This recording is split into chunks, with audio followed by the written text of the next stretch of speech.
Axial legal একাডেমির YouTube চ্যানেলে আজ আমরা একটি লিগাল ভ্যাকেন্সিস নিয়ে ডিসকাস করব। সম্প্রতি ন্যাশনাল ইন্স্যুরেন্স কোম্পানি লিমিটেড লয়ের 20টা পোস্টে রিক্রুটমেন্টের জন্য নোটিফিকেশনস দিয়েছে। শুধু লয়ের না, লয়ের সাথে সাথে আরও বিভিন্ন স্পেশালিস্ট পোস্টের জন্য তারা অ্যাডভার্টাইজমেন্ট দিয়েছে। তার মধ্যে লয়ের পোস্ট আছে 20টা, একটা হিউজ ভ্যাকেন্সি রয়েছে। আজকে আমরা সেটার ব্যাপারেই কিন্তু ডিসকাস করতে চলেছি যে national insurance company limited a government of India undertaking company রয়েছে, তারা একটা রিক্রুটমেন্ট করছে। 266টা টোটাল অ্যাডমিনিস্ট্রেটিভ অফিসারের জন্য রিক্রুটমেন্ট আছে।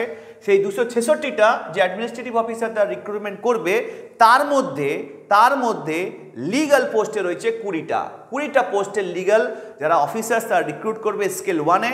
আমরা সেই ব্যাপারে ডিসকাস করব আজকে। শুধুমাত্র আমরা বলে রাখি, শুরুতেই আমরা বলে রাখি, সেটা হচ্ছে অনলাইন রেজিস্ট্রেশন যেটা আছে এটা অ্যাপ্লাই করার জন্য 12ই জুন থেকে অলরেডি শুরু হয়ে গেছে। এটা 3 জুলাই পর্যন্ত কন্টিনিউ থাকবে। মানে 12ই জুন থেকে অ্যাপ্লিকেশন শুরু হয়েছে, 3 জুলাই পর্যন্ত অ্যাপ্লিকেশন করা যাবে। আর অ্যাপ্লিকেশন ফিস পেমেন্ট করা যেতে পারে 12ই জুন থেকে নিয়ে 3 জুলাইয়ের মধ্যে, যে কোনো দিনে অ্যাপ্লিকেশন ফিসটাকে পেমেন্ট করতে পারবে। Date of online applications first phase, কবে পরীক্ষা হবে সেটাও কিন্তু বলে দেওয়া আছে। ফার্স্ট ফেজের পরীক্ষা হবে 20 জুলাই, 28 জুলাই ফার্স্ট, কিন্তু এখানে আমরা দেখতে পাচ্ছি যে ফার্স্ট ফেজের এক্সামিনেশনস হবে। এবং কবে থেকে অ্যাডমিট কার্ড ডাউনলোড করতে পারবে বা কল লেটার, সেটা পরে ডেট নোটিফাই করবে। আর সেকেন্ড ফেজের পরীক্ষাও কিন্তু হবে বলে দিয়েছে 31 অগস্ট থেকে, টেন্টেটিভ ডেট এগুলো উল্লেখ করে দেওয়া আছে। তাহলে খুবই সুন্দরভাবে এখানে বলে দেওয়া আছে 12ই জুন থেকে অলরেডি ফর্ম ফিল আপ শুরু হয়ে গেছে, 3 জুলাই পর্যন্ত ফর্ম ফিল আপ করা যাবে। 12ই জুন থেকে 3 জুলাইয়ের মধ্যে পেমেন্ট করা যাবে। ফার্স্ট ফেজের এক্সামিনেশন হবে 20 জুলাই, সেকেন্ড ফেজের এক্সামিনেশন হবে 31 অগস্ট। তাহলে আমরা মোটামুটি ডেটের ব্যাপারে আমরা জানতে পারলাম। এবার আমরা সোজাসুজি চলে আসব টোটাল ভ্যাকেন্সি যেটা আছে সেটাকে নিয়ে ডিসকাস করব। তাহলে ল বা লিগাল পোস্টে total vacancy number of post যেটা রয়েছে 20টা, সংখ্যাটা কিন্তু অনেকটাই বেশি। তাহলে 20টা পোস্টে রিক্রুটমেন্ট করছে। তার মধ্যে আনরিজার্ভ ক্যাটাগরিতে রয়েছে 8টা, ওবিসি ক্যাটাগরিতে রয়েছে 7টা, এসসি ক্যাটাগরিতে রয়েছে 2টো, এসটি ক্যাটাগরিতে রয়েছে 1টা, আর ইডাব্লিউএস এ রয়েছে 2টো। টোটাল হচ্ছে 20টা, সংখ্যাটা কিন্তু অনেকটাই বেশি। তাহলে ন্যাশনাল ইন্স্যুরেন্স কোম্পানি লিমিটেড যে অ্যাডমিনিস্ট্রেটিভ অফিসার্স স্কেল 1-এ নিচ্ছে, তার লিগাল পোস্টে 20টা ভ্যাকেন্সি রয়েছে, যে ভ্যাকেন্সিটা কিন্তু অনেকটাই বেশি। আনরিজার্ভ যারা আছে তাদের জন্য 8টা, ওবিসির জন্য 7টা, এসসির জন্য 2টো, এসটির জন্য 1টা, ইডাব্লিউএস এর জন্য 2টো। টোটাল হচ্ছে 20টা ভ্যাকেন্সি রয়েছে। আমরা অনেক দিন পরেই কিন্তু নোটিফিকেশান সংক্রান্ত যে সমস্ত তথ্যগুলো পাচ্ছি, আমরা সেগুলো আমাদের যারা দর্শক শ্রোতা রয়েছে তাদের জন্য আমরা শেয়ার করার চেষ্টা করছি। ক্যালকাটা হাইকোর্ট যে রিক্রুটমেন্টটা করবে আর কি, সেই নোটিফিকেশানটা অলরেডি কিন্তু আমরা শেয়ার করেছি। আবার ন্যাশনাল ইন্স্যুরেন্স কোম্পানি লিমিটেড যে নোটিফিকেশানটা দিয়েছে ল রিলেটেড, সেটাকেও আমরা দেখানোর চেষ্টা করছি। ওবিসি সংক্রান্ত যে মামলাটা চলছিল, সেই মামলাটা এবার ফাইনাল হিয়ারিং সামনেই রয়েছে সুপ্রিম কোর্টে। ইতিমধ্যে রাজ্য সরকার নোটিশ ওবিসি সংক্রান্ত কিন্তু অফিসিয়াল গেজেটে কিন্তু লিস্ট পাবলিশ করে দিয়েছে, এবং সেখানে নতুন করে ওবিসি লিস্ট সেখানে পাবলিশ করেছে সমীক্ষা করার মাধ্যমে। এবং সেই সঙ্গে বিভিন্ন চাকরির যে রিক্রুটমেন্টগুলো বন্ধ ছিল এতদিন, সেগুলো কিন্তু পাবলিক সার্ভিস কমিশনস বা মিউনিসিপ্যাল সার্ভিস কমিশন সেই সমস্ত পরীক্ষাগুলো কিন্তু নেওয়া শুরু করবে, এবং তার নোটিফিকেশানসগুলো কিন্তু দিতে থাকবে। আমাদের ইউটিউব চ্যানেলটা ফলো করতে থাকবেন। এখানে আমরা সবসময় এই সমস্ত নোটিফিকেশানগুলো পাওয়ার সাথে সাথে কিন্তু আমরা সেগুলো আপডেট দিতে থাকবো। তাহলে আজকে যেটা আমরা ডিসকাস করছিলাম সেখানে ফিরে আসি। ন্যাশনাল ইন্স্যুরেন্স কোম্পানি তাহলে 20টা লিগাল পোস্টের জন্য যে ভ্যাকেন্সি যেটা বের করেছে, আমরা সেখানে দেখানোর চেষ্টা করব যে এখানে আর কি কোয়ালিফিকেশানস তাদের লাগবে। কোয়ালিফিকেশানসের মধ্যে আমরা সরাসরি চলে যাব।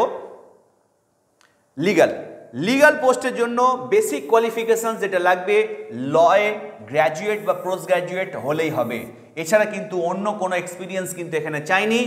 তাহলে লয়ে গ্র্যাজুয়েট বা বিএ এলএলবি বা এলএলএম যদি কেউ থেকে থাকে, এই পোস্টের জন্য eligible from a recognise university with at least 60% marks.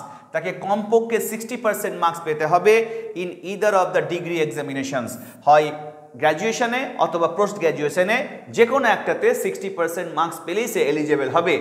আর যদি এসসি এসটি ক্যান্ডিডেট হয় সেক্ষেত্রে 55% তার মার্কস থাকলে এই পরীক্ষাটা দেওয়ার জন্য সে এলিজেবল হবে।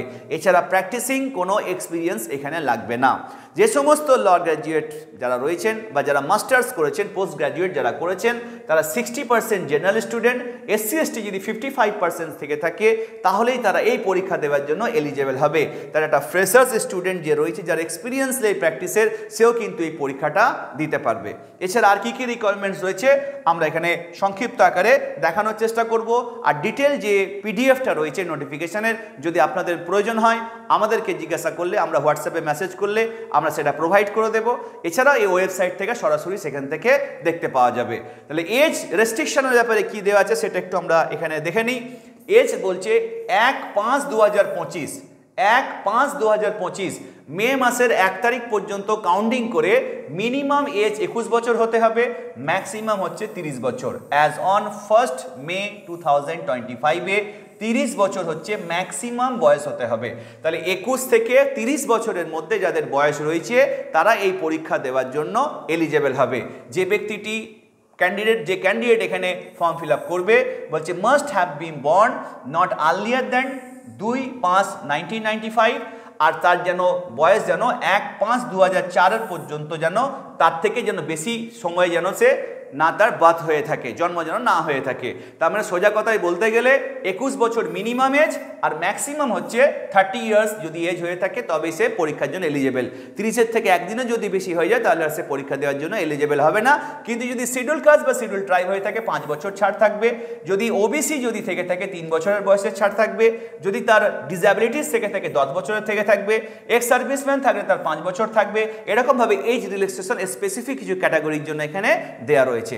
এবার আমরা চলে আসি নেক্সট যে কোয়ালিফিকেশনসটা এখানে প্রয়োজন রয়েছে সেটার দিকে।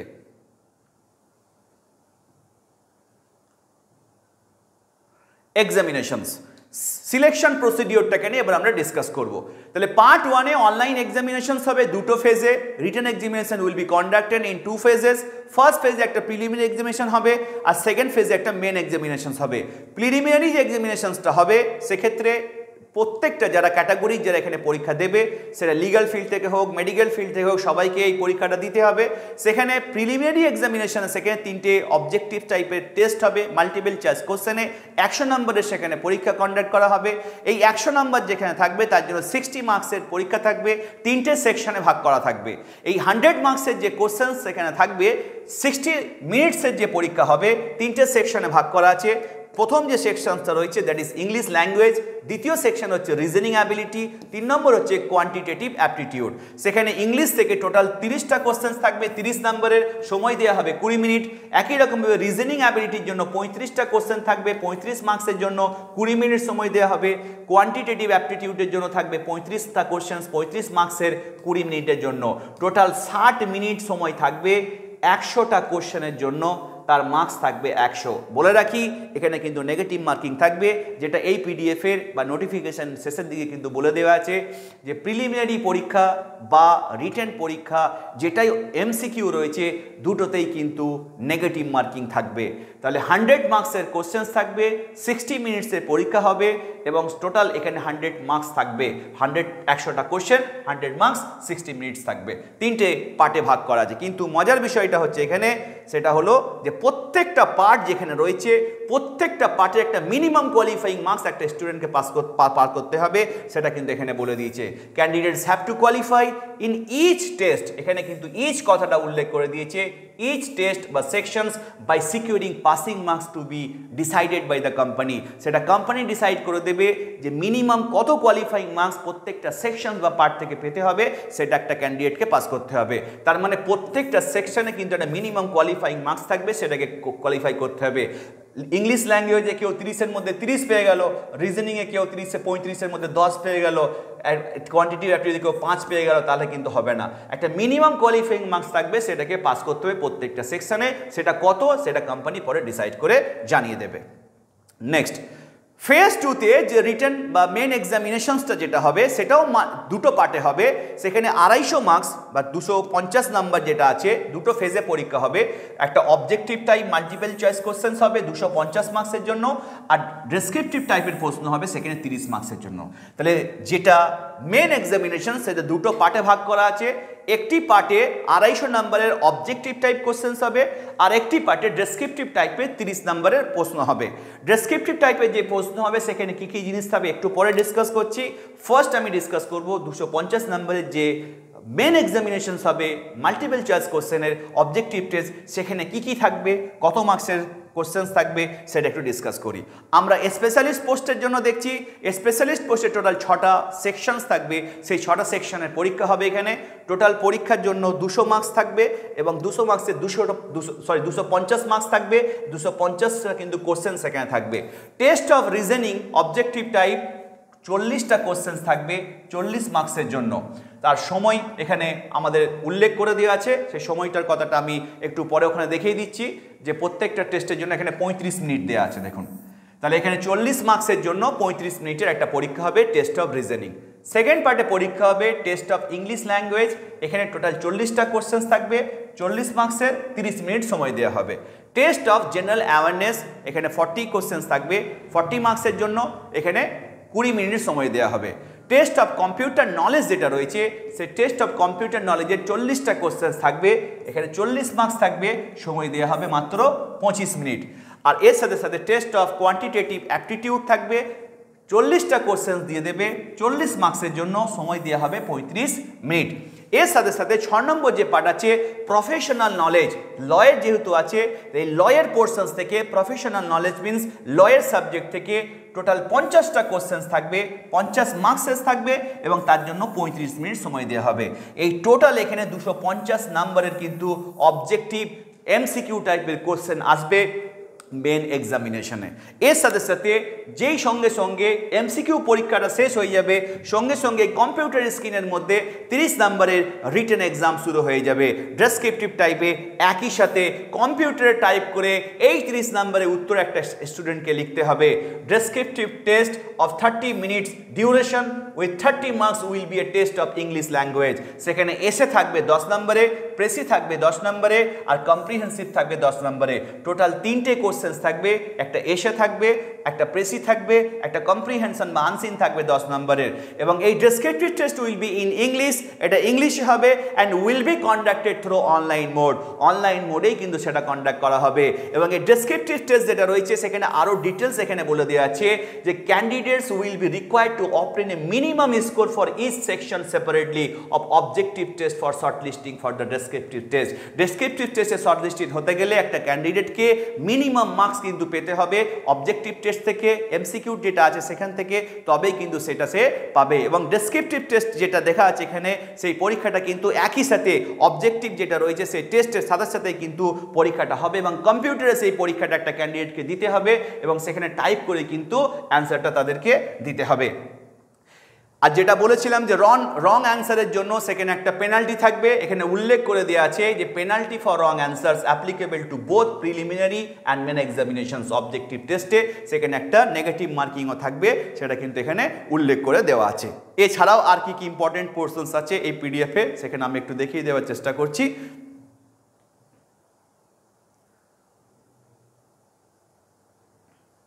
আচ্ছা, যারা রিটেন পাস করে যাবে মানে যারা অবজেক্টিভ টেস্ট পাস করে যাবে ফেজ 1 এবং ফেজ 2, তারপরে পার্ট বিতে একটা ইন্টারভিউ হবে, সেই ইন্টারভিউয়ের ডিটেলসটা এখানে দেওয়া আছে, পিডিএফ যেটা আছে তোমরা সেখান থেকে দেখে নেবে। ইন্টারভিউয়ের প্রসেস যেটা দেখানো ইম্পর্টেন্ট আছে সেখানে হচ্ছে ইন্টারভিউয়ের সময় কী কী ডকুমেন্টস নিয়ে যেতে হবে, এখানে লিস্ট অফ ডকুমেন্টস এখানে বলে দেওয়া আছে, সেই ডকুমেন্টসগুলো সাথে করে নিয়ে যেতে হবে। এগুলো পরবর্তীতে ওই ওয়েবসাইট থেকে তোমরা দেখে নিতে পারবে। ফাইনাল সিলেকশন কীভাবে হবে সেটাও এখানে বলে দেওয়া রয়েছে যে ফাইনাল যে রিটেন এক্সামিনেশনসটা হবে মেন এক্সামিনেশনস অবজেক্টিভ টেস্ট এবং ডেসক্রিপটিভ টেস্ট এবং ইন্টারভিউ এইটাকে মিলিয়ে একটা ফাইনাল সিলেকশন সেখানে এরা করবে। এছাড়াও এখানে যেটা ইম্পর্টেন্ট সেটা হচ্ছে অ্যাপ্লিকেশন ফিজ, এটা নন রিফান্ডেবল একটা অ্যাপ্লিকেশন ফিজ এদের লাগবে। যারা এসটি এবং পিডব্লিউবিডি যারা ক্যান্ডিডেট রয়েছে তাদেরকে 250 টাকা তাদেরকে দিতে হবে একটা অ্যাপ্লিকেশনস জন্য ফি।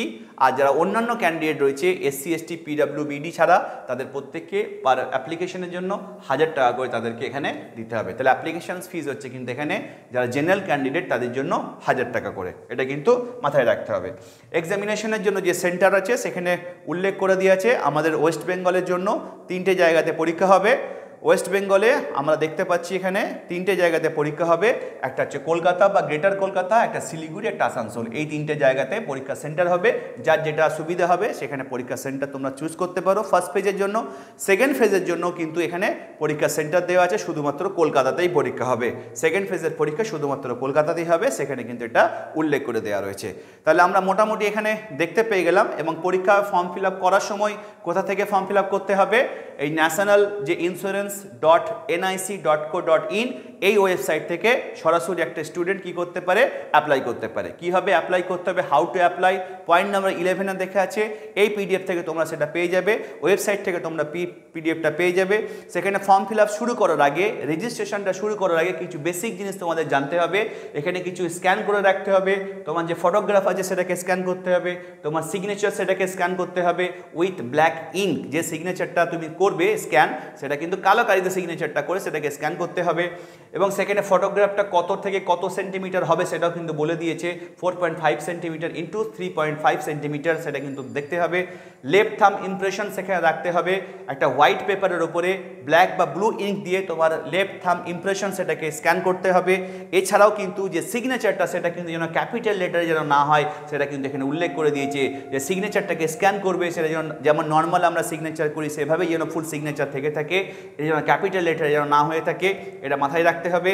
এছাড়া যেটা সব থেকে ইম্পর্টেন্ট জিনিস এখানে পয়েন্ট নাম্বার 4 দেওয়া আছে, একটা ডিক্লারেশনের কথা এখানে উল্লেখ করে দেওয়া আছে। এই ডিক্লারেশনটা একটা স্টুডেন্টকে নিজের হাতে ইংলিশে কিন্তু লিখতে হবে, ওন হ্যান্ডরাইটিংয়ে, অন্য কাউকে দিয়ে কিন্তু লেখালে এখানে হবে না, সেটা স্ট্রিক্টলি এখানে মেনশন করে দেওয়া আছে। ঠিক যেভাবে ইনভাইটেড কমা দিয়ে এখানে দেওয়া আছে, এই ডিক্লারেশনটা একটা স্টুডেন্টকে নিজে হাতে একটা পেপারে লিখতে হবে, হোয়াইট পেপারে। সেখানে লেখার পর সেটাকে স্ক্যান করে সেখানে আপলোড করতে হবে। সেখানে দেওয়া আছে যে ড্যাশটা দেওয়া আছে এখানে ক্যান্ডিডেটের নিজের নাম সেখানে লিখতে হবে। Hereby declare that all the information submitted by me in the application form is correct, true and valid. I will present the supporting documents as and when required. এতটুকু শুধু নিজেকে নিজের হাতে লিখতে হবে। এবং সেখানে উল্লেখ করে দিয়েছে, the above mention handwriting declaration has to be in the candidates handwriting and in English only and should not be in capital letters. If it is written and uploaded by anybody else or in any other language, the application will be considered as invalid. তার মানে এই যে ডিক্লারেশনটার কথা এখানে mention করা আছে, খুবই careful থাকতে হবে। এই ডিক্লারেশনটা একটা স্টুডেন্টকে নিজে হাতে লিখতে হবে, লিখে সেটাকে আপলোড করতে হবে। এবং যদি অন্য কেউ করে দেয়, সেক্ষেত্রে যদি পুরোটা যদি অন্য কোনো ল্যাঙ্গুয়েজে হয়ে থাকে, তাহলে কিন্তু সেটাকে বাতিল বলে ধরে নেওয়া হবে। এবং অ্যাপ্লিকেশনের প্রসিডিওর কীভাবে হবে, এই ওয়েবসাইট যেটা দেওয়া আছে nationalinsurance.nic.co.in, এই ওয়েবসাইট থেকে সরাসরি তোমরা সেখানে গিয়ে অ্যাপ্লাই করতে পারো। এই অ্যাপ্লাই অনলাইন অপশান পেয়ে যাবে, সেখান থেকে গিয়ে স্টেপ বাই স্টেপ কীভাবে অ্যাপ্লিকেশনটা করতে হবে এই ডিটেলসটা তোমরা এই পিডিএফ থেকে পেয়ে যাবে। যদি পিডিএফটা কারোর কাছে না থেকে থাকে আমাদের কাছ থেকে তোমরা কালেক্ট করতে পারো, অথবা তোমরা ওয়েবসাইট থেকেও সেটা পেয়ে যেতে পারো। লিগ্যাল একটা হিউজ ভ্যাকেন্সি নিয়ে এসেছে ন্যাশনাল ইন্স্যুরেন্স কোম্পানি। যে সমস্ত স্টুডেন্টরা ইন্টারেস্টেড রয়েছে তোমরা এটাতে অ্যাপ্লাই করতে পারো। খুব ভালো অপরচুনিটি রয়েছে এখানে অ্যাপ্লাই করার জন্য, আর অনেক ভ্যাকেন্সিও রয়েছে। তো যদি তোমাদের ভালো লেগে থাকে আমাদের এই ইনফরমেশনসটা, আমাদের ভিডিওটা কিন্তু লাইক করতে ভুলবে না। এরকম নতুন নতুন চাকরির পরীক্ষার আপডেট পেতে গেলে আমাদের চ্যানেলটাকে ফলো করতে থাকো। Thank you so much.